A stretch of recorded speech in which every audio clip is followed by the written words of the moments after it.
Hi, welcome back. On this week's flight, we'll be heading to the Caribbean island of Dominica, where Ben Sharoni and myself, Max Goren, will get a chance to talk to the one and only Navy. Join our conversation to hear about some of Navy's untold stories and how they tie into her life. You're probably wondering why our main destination is Dominica, while the zip code for this episode is in Miami. Well, you'll just have to stick around to hear why. Because right now, it's 8:30 somewhere.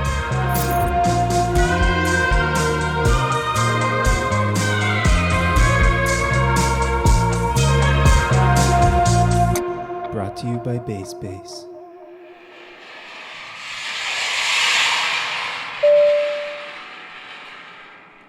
And maybe we'll kick off with what kind of music you're doing. Because, I mean, for the listeners who are not familiar with your music, who are just hearing your voice for the first time, if you could describe the kind of music you're doing. Okay, so I'm Navy, as we know, and I'm from the Caribbean island of Dominica. I'm currently signed to a label in Barbados. And traveling back and forth from island to island, you get so many different influences and accents and ways of life and stuff like that. The type of music that I do is basically fusions. It's heavily influenced by so many genres because growing up in the Caribbean, you have music that is native to your island, and you have a style of music as well that is native to your island, but you also have a radio culture where any given day of the week, your parents or your grandparents, whoever you grew up with, have the radio on, and it's either the 60s or the 70s, or it's country music Sunday, or it's soca Saturday. So you have all this musical information just coming in. And when I started writing and singing, I noticed that I had the urge to switch back and forth from one to the other, but in one song.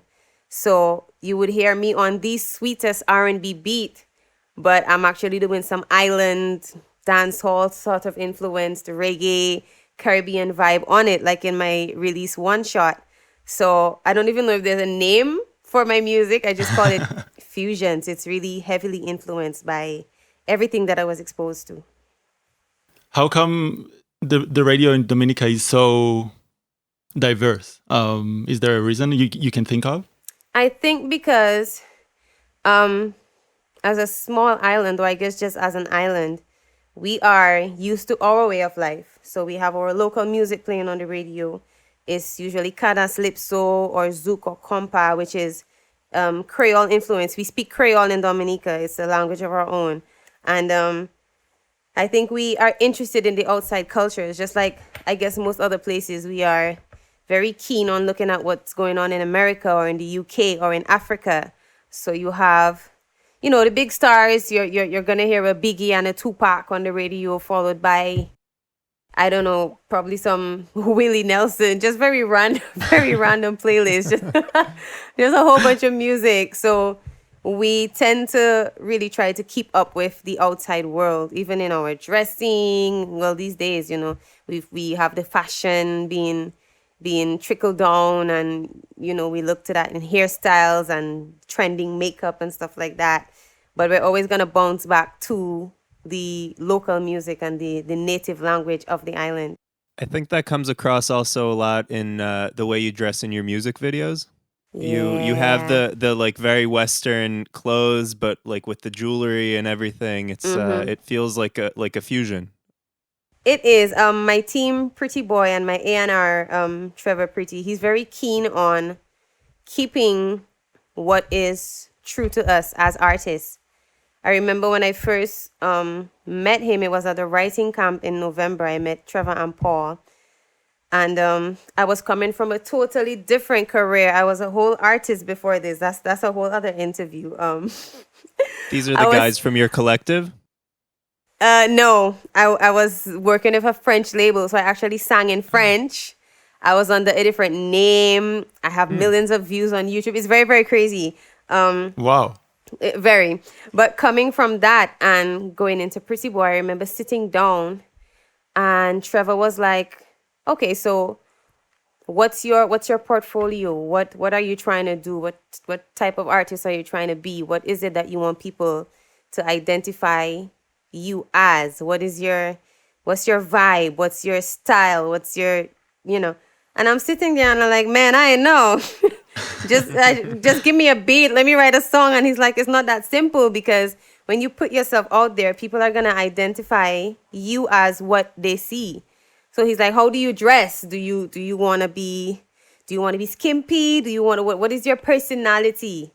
So after getting to know me for 2 to 3 weeks, he's like, I think I see what you are. Because we would have conversations of music and stuff. And he's like, this is amazing. Like, how do you know this type of music? And I'm like, it's my dad. So, so he was like, okay, let's bring your personality out in your dressing, in the way that you carry yourself and the way that you speak and the way that you, even your hair and your nails. So he's very keen on keeping your identity true in your music, because he's like, if you be fake and if you be somebody else, you can't keep that up. It's going to show eventually that you were not being your true self. So they're very keen on correct and true image. So it's easy for that to come out wherever you are, whatever you're doing. So authenticity is important for you in your creation. It is because coming from the Caribbean, I guess, how should I say, whatever part of the world you're from, you're going to carry that ID with you in your accent, in the things that you eat or the things that you identify with.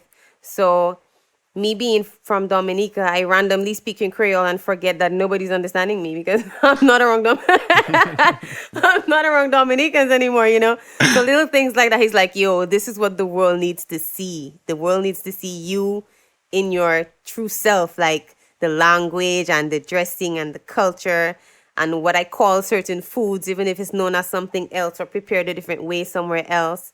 So it's key. It is top of the line, really. So far, I mean, at least me, maybe Max heard other stuff. I heard only music in English. Are you planning on releasing music in Creole? Yeah. I do have. You see, with me, it's very subtle. I think I should explain what Creole is, though. Creole is a language that was created by the slaves on Caribbean islands. We had slaves from different tribes in Africa, and Africa has over 200 languages, if I'm right. So you had slaves from different tribes all bunched up together. They couldn't understand each other, and they couldn't understand their colonizers. And in that time, you had wars between France and Europe and Spain, France, England, and Spain, sorry. So every probably 6 months or something like that, these slaves on these islands would have different masters speaking different languages. So these guys were like, look, we just gonna create our own language, understand each other, let's do this. So Creole came about, and it's really, on my island, it's broken French. If you listen to it and you speak French, you're gonna pick up on keywords. It's broken French, there's English, there's African and Spanish words all bunched up in there. And it's spoken in Dominica, in St. Lucia, in Martinique, in Guadeloupe, in Haiti. It's the official language of Haiti. In Mauritius Island, in Reunion Island. And it's also in some parts of Louisiana and New Orleans, because exactly, because Haitian slaves were being transported to those countries. So if, for example, in my song Patra, I have a Creole word in there and nobody knows because it sounds like English. I said it would mouvement. Mouvement is actually movement. If you're French, you're going to pick up, I said mouvement. So I have very subtle Creole words already in my songs, but I plan on bringing it out more. I have a couple releases coming up with a whole Creole chorus and a whole Creole verse, where I do the verse in Creole and then I do the English translation directly behind it. So fans can pick up on what's actually being said. And I did it in a really old African style, so it sounds like a chant. It sounds like I'm casting some sort of spell. And my team was like, yo, explain what this shit mean. What are you saying? What are you doing? It was so crazy. Ironically, it sounds international in some sense. It's very local, but it is. It sounds multinational. Exactly. Yeah. It's very local, but then again, it just incorporates Spanish and French, as you said. So, it's a lot of people could... It's so crazy. And honestly, it's sad because in Dominica, Creole is a dying language. Like I said, we are heavily influenced by America and London, and young people today, they're like, Creole? Oh, I don't speak that. That's my grandmother, them language. And I'm like, are you crazy? This is your identity. You could literally go to several parts of the world and communicate with people who speak that same language. Like, it's really crazy because in St. Lucia, they speak it more than English. I'm like, we need to revamp the language in Dominica because it's so important. There's so much history and so much power in being able to speak a foreign language. It's I don't think they understand. What language do they speak at school in Dominica? English is the first language. We speak English. But like right now, I'm speaking to you and you're understanding because I'm speaking proper English.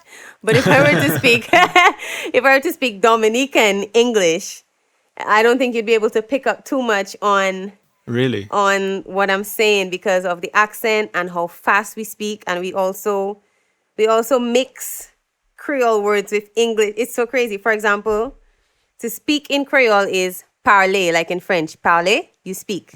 But we in Dominica, because we're more English, we would say parler-ing.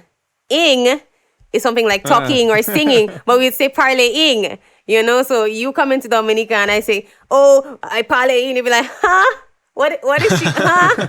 You understand? So we speak English, but there are parts of the island where children would speak Creole before they learn to speak English, because that's in the countryside where that language is still very, very strong. Do you feel like Creole is a major part of Dominican identity? It is. It's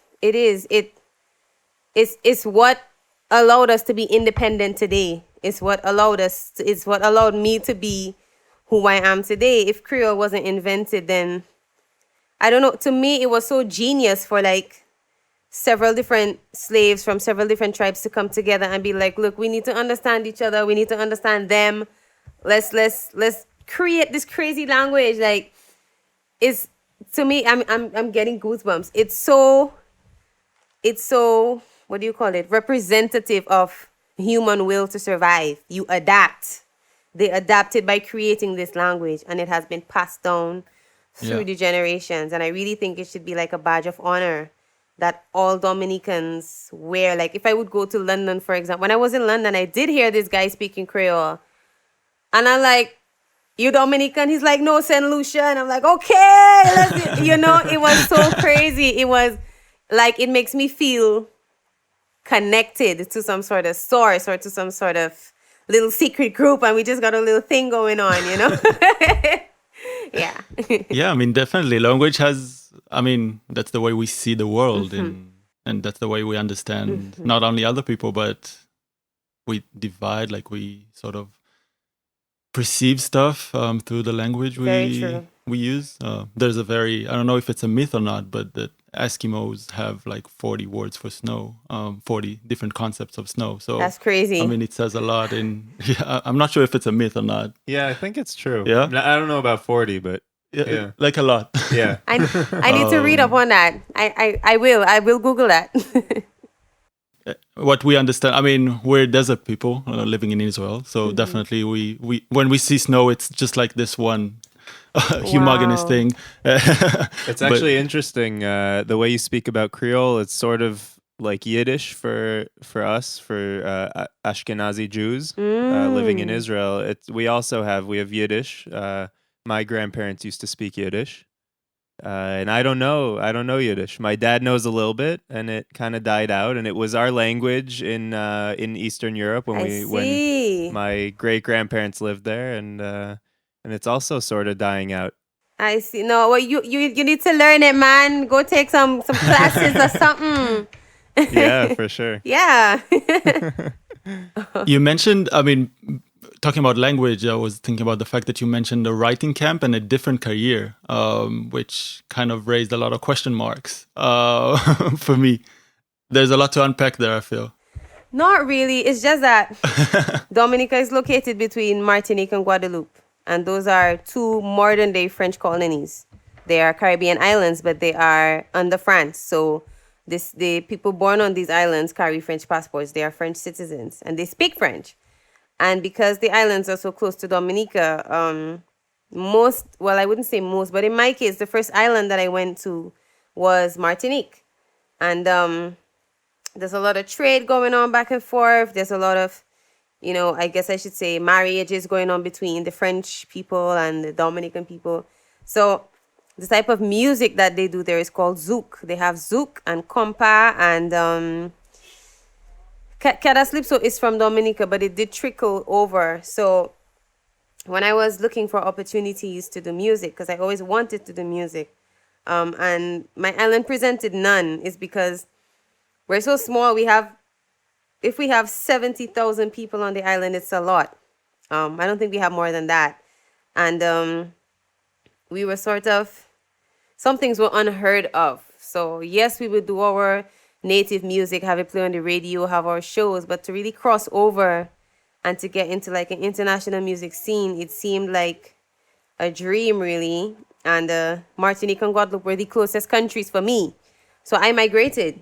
I traveled to Martinique, where I got music hookups, and I was working with these guys since 2015. And I did this one song where I sing both in English and French. And I remember we released that song in 2017, and I was still on a cruise ship. Released the song, and they're like, yo, there's this really big French artist who wants to feature you. So we did the remix, and we released it in September 2017. And before I knew it, I was getting all these calls, and they're like, yo, check your views on YouTube. And in probably a month, we were at, 300,000 views.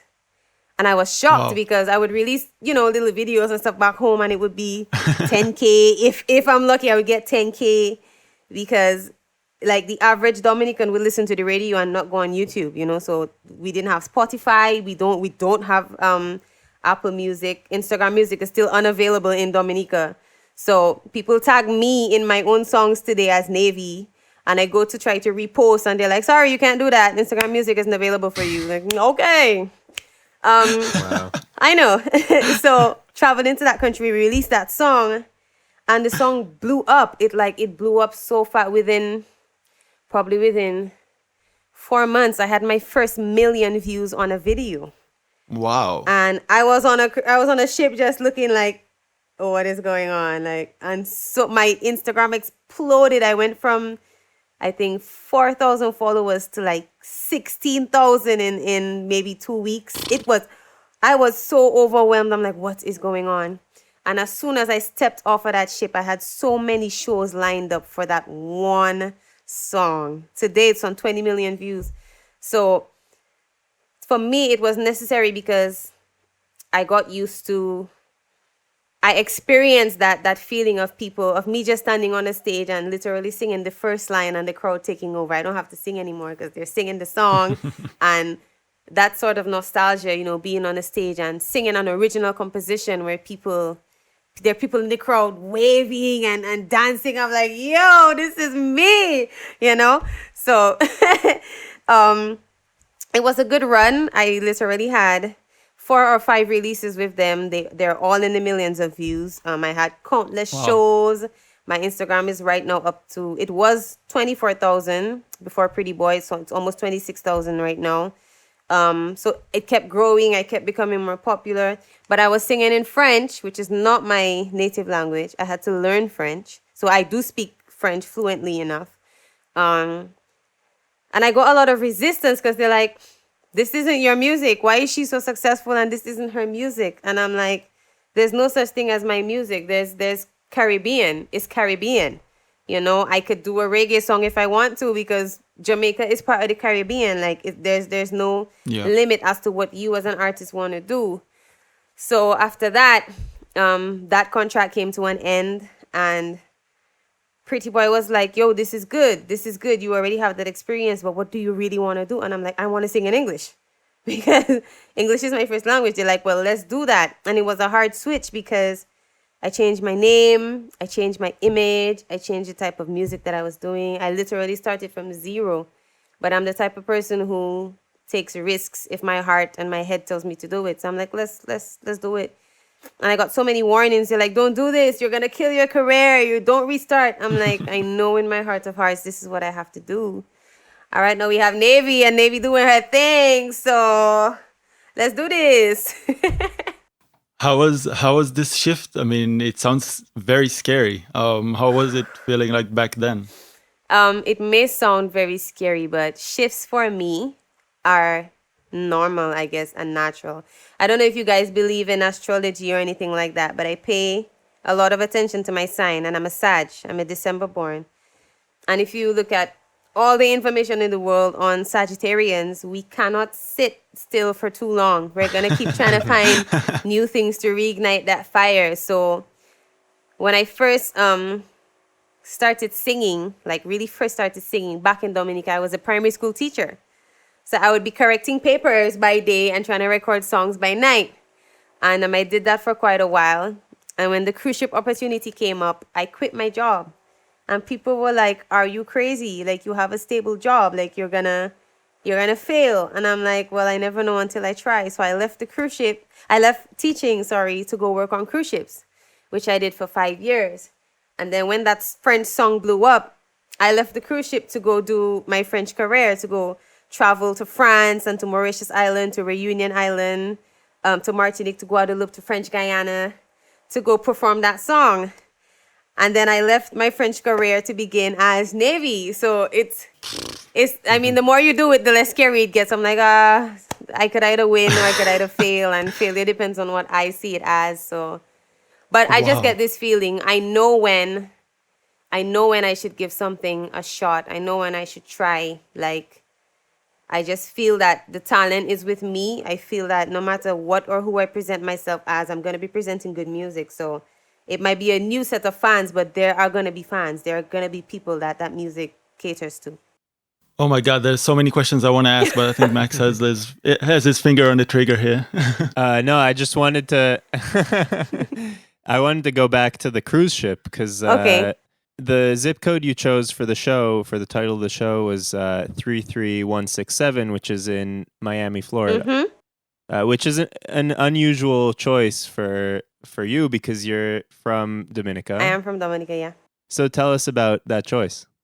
I chose Miami, Florida because it was where my first, well, not my first, but where one of my cruise ships docked. A cruise ship docks in an area some do 7 days, some do 5 days, but you take on, you let off the guests that you've had and you take on new guests. And I was already singing and stuff back in Dominica, but honest to say that Dominica is a very tough crowd. Only a type of music moves the average Dominican. You may have people who branch out and people who really come to listen to the type of music that you're doing, but as a whole, there's a certain type of rhythm or beat that moves Dominicans, and I never wanted to do that type of music. So I never saw myself being a big star in Dominica. I was weird. My music was strange to them. So Miami is where my cruise ship docked, and I remember having a really tough time because being a singer on a cruise ship, I was in a Caribbean band. It's really hard. I didn't have any help as a singer. I was the only one. And I would have to sing 4, sometimes 5 hours every night. Every single night. Wow. I had to dress up, show up, and sing. I would do Tina Turner tributes. I would do Aretha Franklin tributes, Stevie Wonder, and those are not easy songs. And I would have to talk to the guests. And so after about a month and a half, my voice was totally deteriorated. And the cruise ship is air conditioned all the time. I had to move from the cold ship outside to the pool deck in the hot sun and come back in. It was really, really crazy. Like, if you're not seasoned on a cruise ship, you are gonna suffer your first 2 contracts as a singer anyway. And I remember this one night where I was really badly off. I had no voice. I was miserable. I stepped on stage and I sang my song. I'm like, Jesus Christ, they're about to fire me because this is terrible. And I remember the crowd like standing up and clapping, and I'm looking at them like, y'all serious? Like, that was so terrible. And they're like, no, like, your voice is so beautiful. And this one little, well, I guess it wasn't, okay, a little old lady. She walked up to me and she's like, why are you on a ship? Oh my God, you should be in a stadium. And I'm like, this is so different. Wow. Like, these are people who actually come to listen to a singer sing. These are people who tell you about your voice or your tone, or they tell you, oh my God, you're doing Aretha Franklin. She's so hard to sing. This is amazing. Or I would have couples standing up and dancing, and when I'm done with a certain song, they would be like, that was our wedding song and you brought back so many memories. And it was an experience that I needed to understand that there's more than my tiny little island where I wasn't really accepted. Like, there's a place for you as a singer. So I remember every Miami, I would be excited because there's more people coming onto the ship, like 5,000 to 6,000 people. I was on a big ship.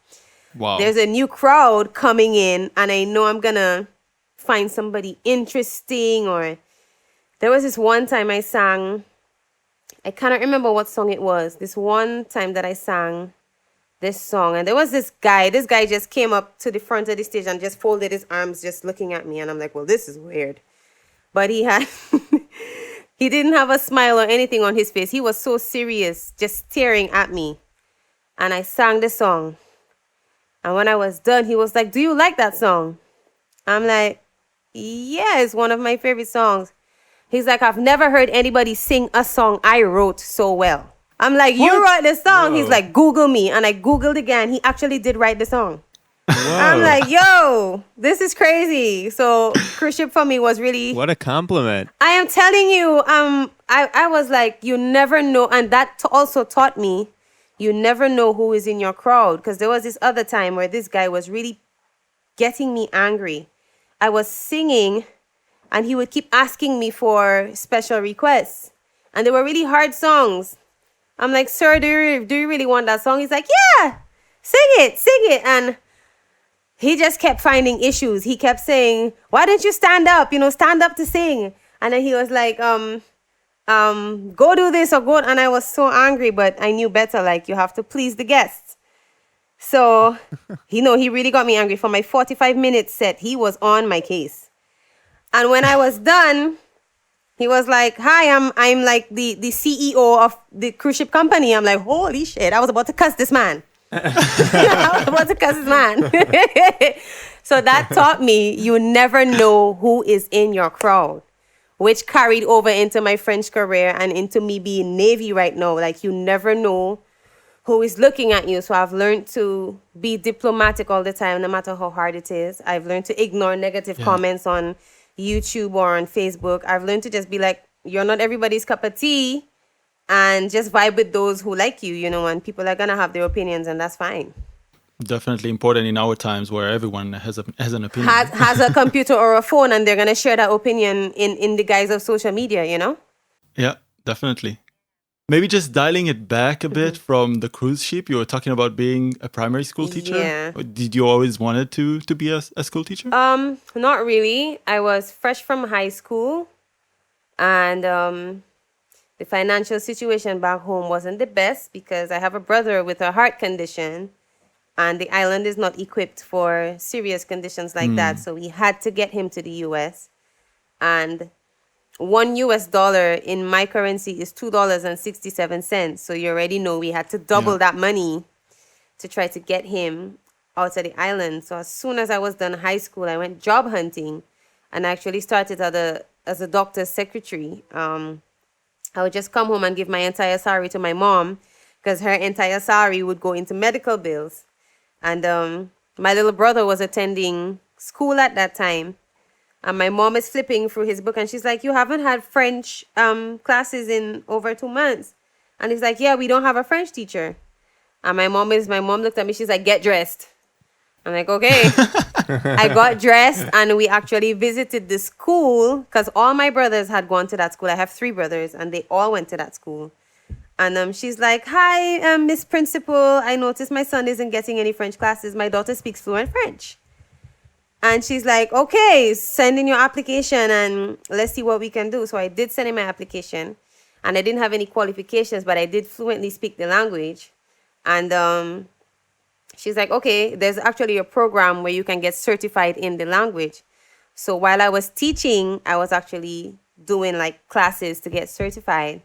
And I remember being a little scared because children can be so intimidating, and it was an all-boys Catholic school, and I had to teach the whole school French actually, so I had each grade level. And I remember it being so crazy because like the classes were so huge. I had 38 to 40 students in a class, and I'm the only teacher, and they're all little boys, and after 5 minutes they zoom out they don't listen to you no more and they're causing chaos. So that really caused me to go into my creative side, and I would create little games and stuff that would really keep them occupied. And then I ended up teaching for a long time, probably like 5 years or something like that. And then after that, my spirit was like, yo, you're about to be stuck here if you don't make a move now, because it became redundant. I love my boys. I love my students. Coming back to the island now and walking on the streets, I have these really tall, grown men with big voices like, hey, teacher, what's up? I'm like, oh, my God. How old are you now? What's going on? They are grown. It's so because I was young. I was like 16. And there were already some students in the higher grades who were like 12 and 13. So I'm actually not that far from them. And it's so crazy. Like they still love me. They still respect me. They're like, yo, you're doing music now. We're looking, we're listening. Sure. I think teaching was an absolutely necessary part of my journey because it taught me patience, and it taught me that children are your hardest critic. Because while teaching, I also sang back on the island, and they would come and tell me, you know, their parents were at my show last night and they like my outfit, or don't ever wear that again. It was just, it was so crazy. It was so crazy, but I needed it. I think each part of my journey has prepared me for being Navy, because Navy now has a worldwide audience that I didn't have before.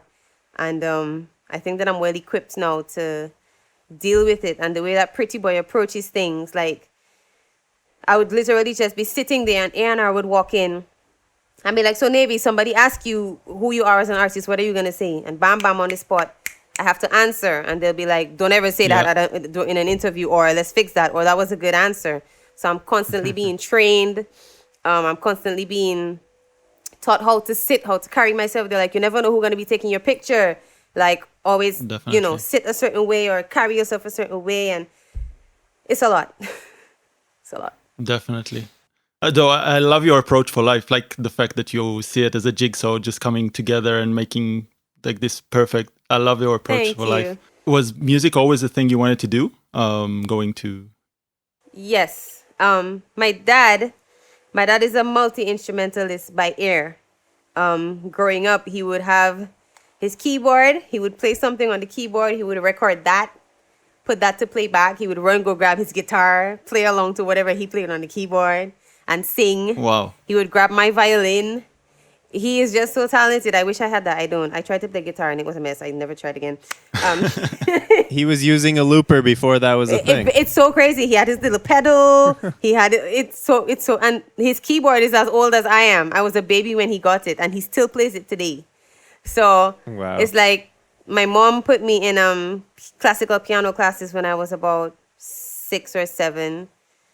I was also a brownie and a rainbow and a Girl Guide and a Boy Scout. So I've just been very, very busy in ways of music is discipline. Boy Scouts are discipline, stuff like that. So I grew up around music. And I remember the first time that my piano teacher said, you can sing, because we had exams to sit. I sat my exams with the Royal Schools of Music from London. And there's a part in that exam where the teacher would play something and you had to sing along just to test your ear. And she said, wow, you can sing. You have a really nice voice. You should sing. And I started actually considering that. And I would write little tunes or melodies over a song, because I didn't have a way to have an instrumental or anything like that. And my brother's like, are you singing your own thing to the people, their music? Like, what are you doing? That means you can write. Go write some songs. So I had people in my life who recognized my talent very early on. I was also very shy. So I didn't tackle it until I was about 18 or 19. I wish I had started earlier. I would write songs and keep them to myself. But my first big stage was probably at the age of 18. And I was stuck. I didn't move. I stood in the middle of that stage and I was glued to the ground. But I sang and people were like, yo, you have a good voice. So that gave me a push to really work on my craft and work on my personality, you know? Yeah. What kind of music you grew up on, with your father being a multi-instrumentalist? He loves country music. So I knew quite a lot of country music. But then... Interesting. Yeah, he was also tuned to VH1 a lot. And back in the days, the VH1... They call them the VH1 divas, but it was Shania Twain, Celine Dion, It was who else was it? Mariah Carey, Whitney Houston. So that was the type of music that I heard all the time. And as I grew up, you know, the music changed. There was a little era where you had a lot of boy rock bands. I'm not sure if it's punk rock or alternative rock bands. So you will catch me listening to Nirvana and to what's the name of that band? I know the songs, but not not the names of the bands. Like System of a Down, Linkin Park. Oh, That was my shit, yo. Some new metal. That was my shit. That Very was my diverse. shit. Yeah. And then he would also go back to Stevie Wonder, Lionel Richie. My mom, if I put the radio on like a 60s or 70s playlist right now, my mom is gonna sing every song. So even if at the time growing up, I'm like, what kind of boring thing is this? Shut off the radio. But like, it was played every day, so it literally just got sunk into my subconscious, and it became a part of me. Like right now in my music, I actually, like, for example, in one shot, Yeah. we sampled Dennis Williams. Because listening to these songs today, I understand what these people were talking about, and I'm so thankful for my parents. Like, they gave me that background that I can relate to and go back and use and put in my own way. But my music at home was very, very that. And then my brother came along with Tupac and Biggie. And my mom is, shut that shit off. What are you listening to? And I'm like, no, keep it playing. So I actually used to rap, which is so crazy. I used to rap. I literally used to be like beatboxing and battle rapping if my brother said, oh, let's not get into that. You were talking about your mother like listening to radio, and I was like completely thrown off to the fact that you mentioned like a specific concept that I'm not sure I've heard before, like radio culture. Could you maybe just define or like tell us a bit what it means in Dominica? I think because most people couldn't afford TVs back in the day. They were probably very expensive. But everybody had their little transistor radio, you know, your little antenna, and you pick up on different radio stations. And some of them were so strong, we could pick up on radio stations from St. Lucia or Martinique or Guadeloupe, depending on where you are in the island. So, you know, people would be working in their vegetable gardens, or they would be doing their little jobs, and there would always be a radio on, either listening to news or to the music or to some sort of like a broadcast from London or from the USA. As time passed by and the island got modernized, you had YouTube, but you had the TV and you had channels like BET. I remember looking at 106 and Park, looking at VH1, MTV, stuff like that. But my parents and my grandparents and I guess parents today don't do that. They will go to YouTube. But before, it was the radio, and you would choose a favorite station and just listen to whatever is being played. And it's not just in Dominica, it's a Caribbean thing, because meeting Trevor and Really? Paul in Barbados and talking about it, they're like, you're talking about my childhood and we're not the same age, you know? So it's really a Caribbean thing to have your little radio. Some people carry it in their pockets or in their bags. You'd actually see them holding a radio up to their ears, walking to and from work, just listening to music and stuff like that. And I guess I'm old school, so I still keep that tradition. I have a radio app on all of my devices.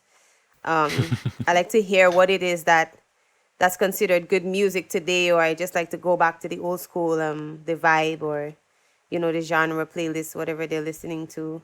Maybe for inspiration, maybe just because I want to detach from my own music sometimes. I want to just listen to what else is out there, you know? But it's very common. It used to be very common in the Caribbean, a radio culture. Everybody had a radio. So one thing, I was reading a bit about Dominica as well, about the history and the whole, I mean, not everything for sure, but probably like main points.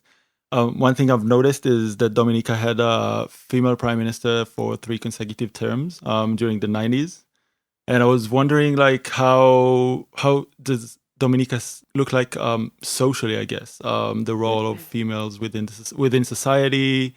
Of course, you had your experience, as you were saying, like in London, the States, other different communities and societies, and just like trying to reflect back on Dominica, like, did you see any differences in that sense? Our first female prime minister was the definition of a boss. She was sort of from a privileged family. I think she was also the first female lawyer on island or from the island. She studied law. She was very successful. She was very smart, very well spoken. And I don't want to give out the wrong information, but I think they used to call her the Iron Lady because when she decided upon something, you could not bend or break her. She would be like, this is it, and nobody's going to tell me any different.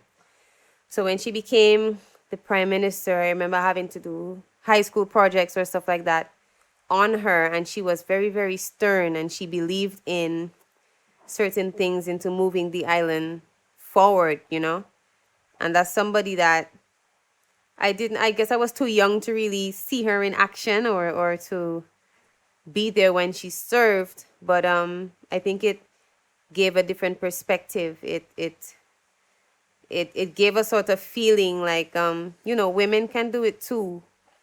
And I guess that was a time where women were sort of looked at as, you go be a housewife, you go have a couple kids, you go clean or whatever it is they expected women to do back in the day.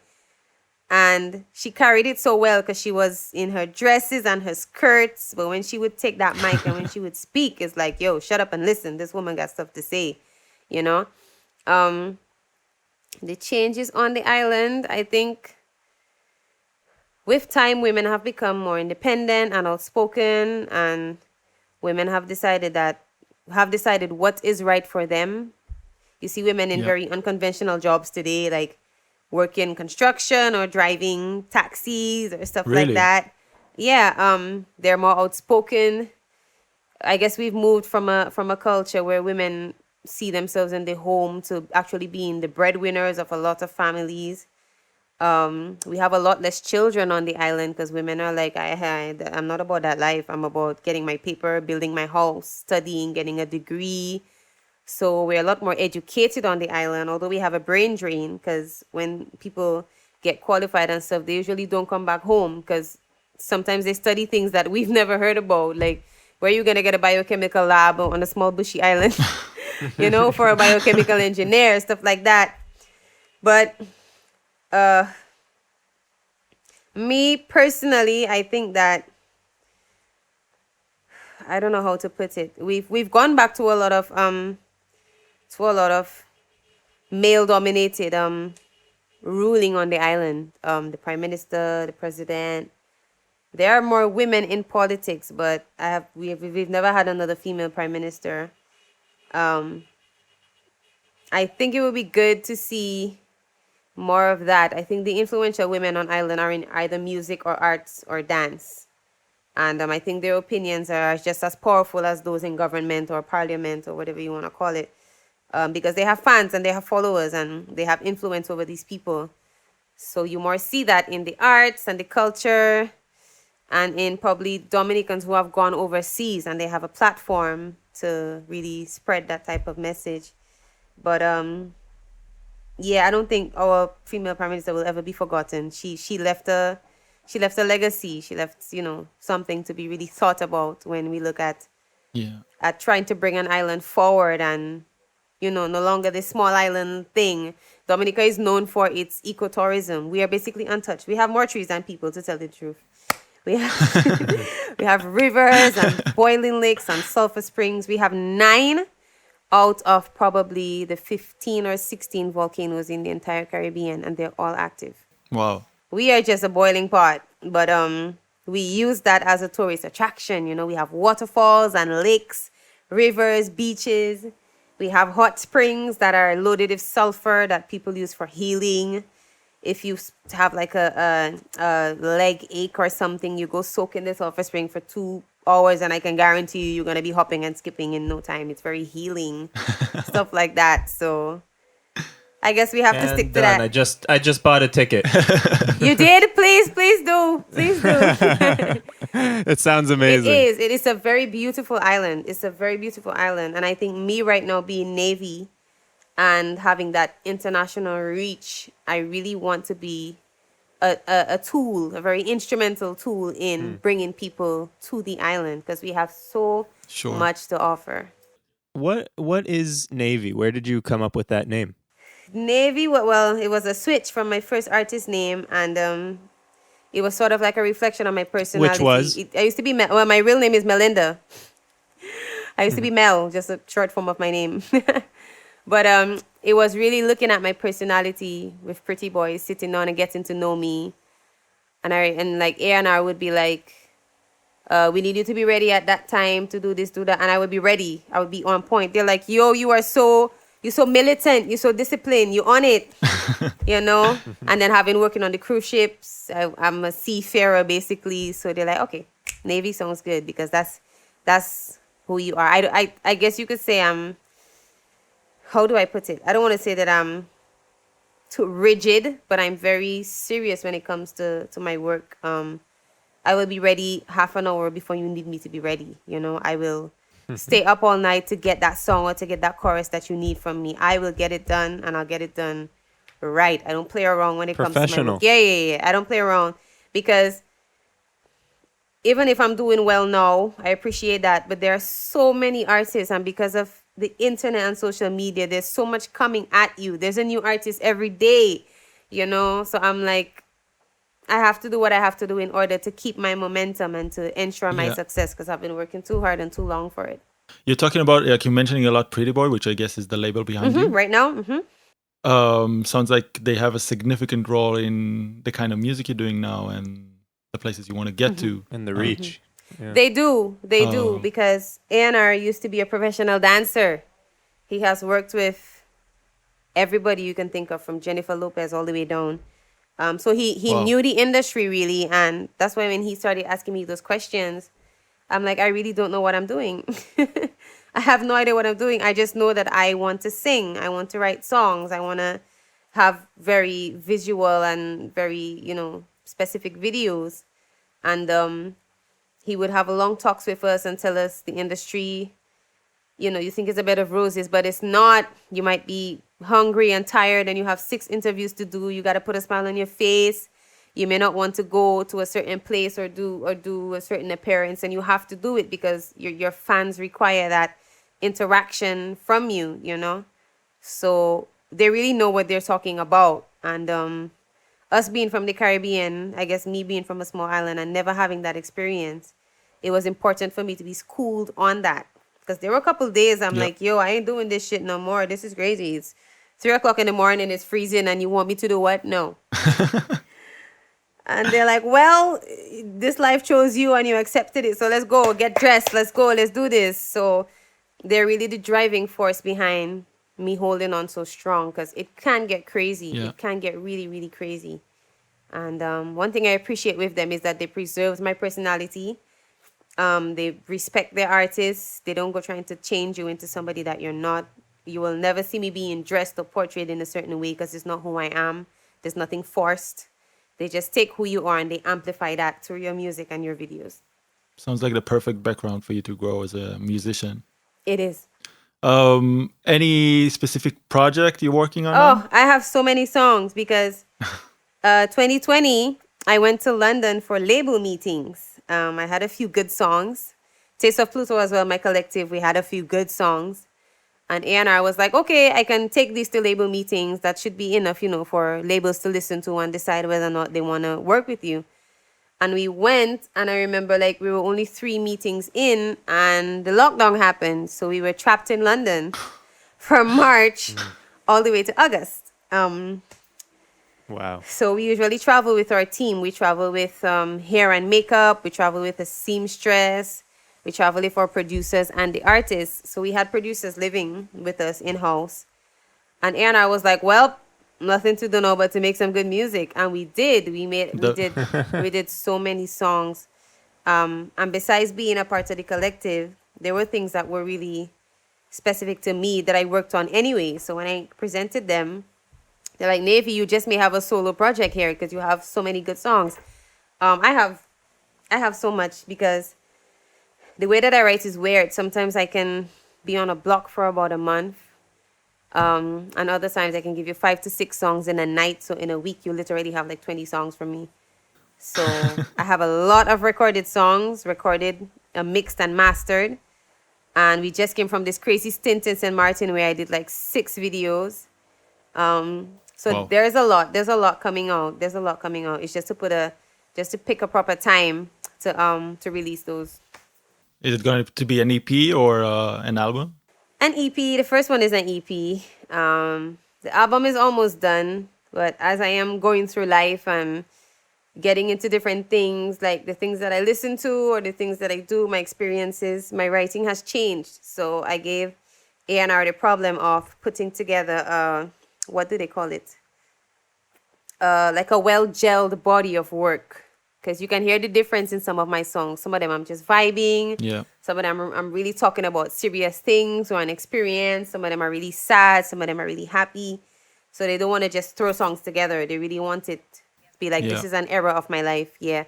So because I present new songs all the time, they're like, we love this. What do we do with it? You know, like, where do we put it?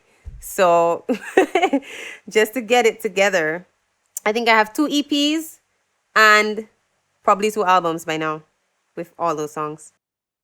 Do you think there's anything we haven't asked that you want to maybe add or talk about?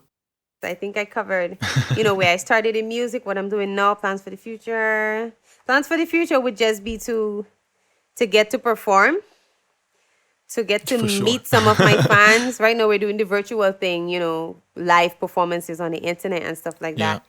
But Where was the last place you performed before perform lockdown? live? Yeah. Yeah. Well, that's difficult because we do private showcases all the time. So I did one in St. Martin, but it's really a private showcase. Cool. We would fly labels in to check out the artists, and so it's not a public event at all. Nobody knows what's going on. It's just the labels and the fashion reps and the A&Rs and stuff to come look at the artist and say, okay, I like this artist, or, this isn't what we're looking for, stuff like that. But I really want to interact with my fans on a different level. I have a lot of reach coming in from Brazil, from New Zealand, from Japan. I get so many dance videos on my songs from these countries. I get a lot of tags on Instagram. My TikTok is going crazy. So I want to have the chance to revisit those countries as Navy and, just grow my fan base, just let people know who I am, promote my island, promote my label, promote the Caribbean, let people understand that the Caribbean is not Jamaica. There are so many islands in the Caribbean. There's so many languages, so much culture, so much food, so much dancing, so much history. I really want to be the one to just open people's eyes about that. Sounds like a great way to put it all and sum it all up. Thank you so much. Yeah, thank you. This was It great. was fascinating. You're welcome. Thank you. Thank you for having me. All right, that's all for this one. As always, this episode of 830 Somewhere was brought to you by BASSBASE, your favorite international platform for music-related content. Thank you so much for listening. As an independent platform, we would highly appreciate any kind of support. So if you've enjoyed this episode and would like to hear more, please make sure to subscribe to our podcast and follow us on social media, where you can share your thoughts and comments about this episode. Big shout out to everyone behind this episode. Hosting by Ben Sharoni and Max Goren, editorial work by Ben Sharoni, post-production by Max Goren, coordination by David Gronostay, booking by Sophia Reiners, music and sound effects by Max Goren and HackMac, artwork by Joscha David. I hope you've enjoyed your flight and hope to see you soon, somewhere at 8:30.